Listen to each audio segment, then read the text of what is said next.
Today, we have two main news for you.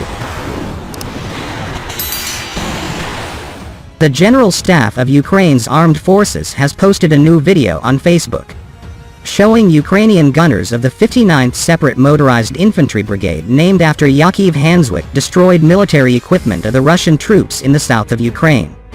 Along with the video footage, the General Staff said in statement, "The 59th Separate Motorized Infantry Brigade named after Yakov Hanswick is brilliantly holding back the Russian troops in the south of Ukraine. The soldiers destroy enemy's military equipment and manpower every day."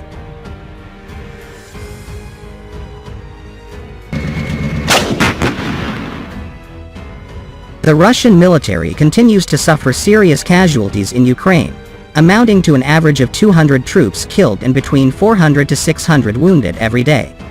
Moscow is hurting for experienced men but can't call up its full reserves because Russian President Vladimir Putin insists on calling the largest war on European soil since the end of World War II a special military operation.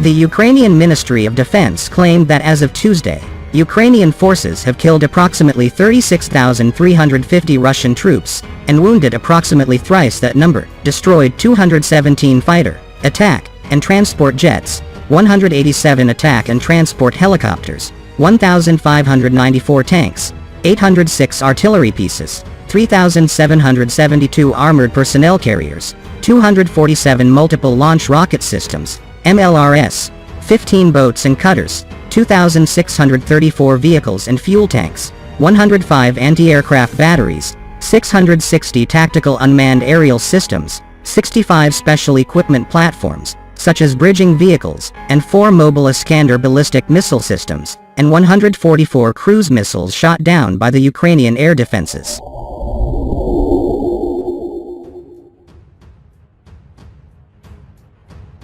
Meanwhile, in another development, all of Ukraine's Luhansk province has now under Russian control.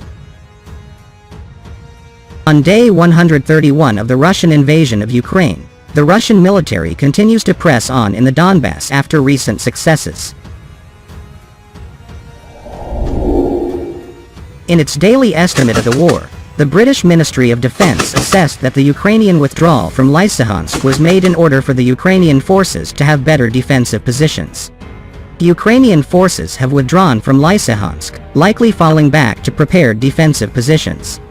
Russia's Ministry of Defense had earlier claimed to have completed the encirclement of Lysychansk and secured full control of the city, the British military intelligence assessed.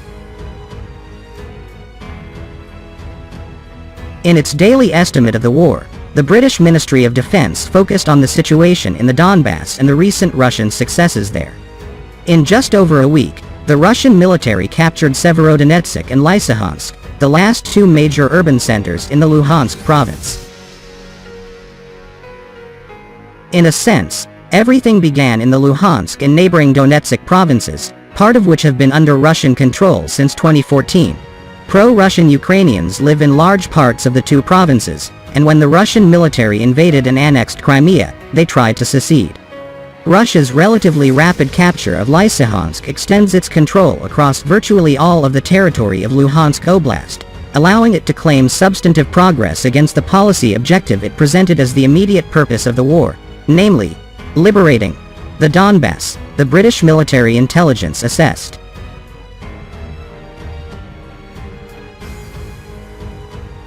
The latest leadership changes in the Russian command seem to have produced results with different Russian units working together with relative success.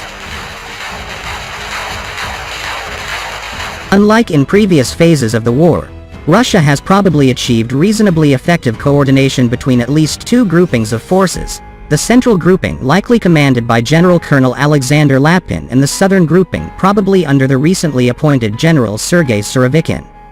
But it is worth noting that the Ukrainian military wasn't routed from Severodonetsk or Lysychansk. Indeed, in the two cities, the Russians won because the Ukrainians chose to tactically withdraw and fight from better defended positions.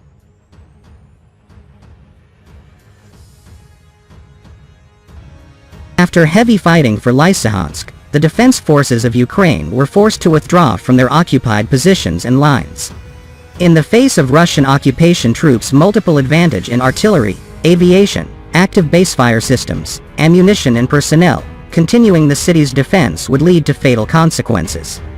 In order to save the lives of Ukrainian defenders, the decision to leave was made, the Ukrainian General Staff announced. The Ukrainian forces have likely largely withdrawn in good order, in line with existing plans.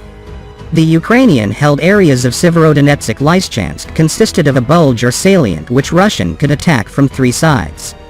There is a realistic possibility that Ukrainian forces will now be able to fall back to a more readily defendable, straightened front line, the British military intelligence added.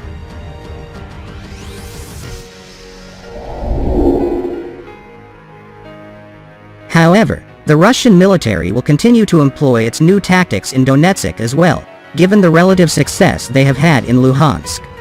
The Russian forces have been relying on masses of artillery barrages to pave the way for their tanks and mechanized infantry.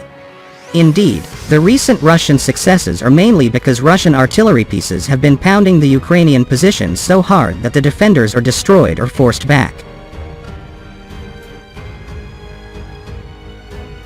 The battle for the Donbas has been characterized by slow rates of advance and Russia's massed employment of artillery, leveling towns and cities in the process. The fighting in Donetsk Oblast will almost certainly continue in this manner, the British Ministry of Defense assessed. We just gotta keep on fighting. Unfortunately, steel will and patriotism are not enough for success, material and technical resources are needed. Defenders of Luhansk region and other regions of our country heroically perform their civil and military duties. We will come back and win for sure, the Ukrainian General Staff said in statement, quoted by 1945.com.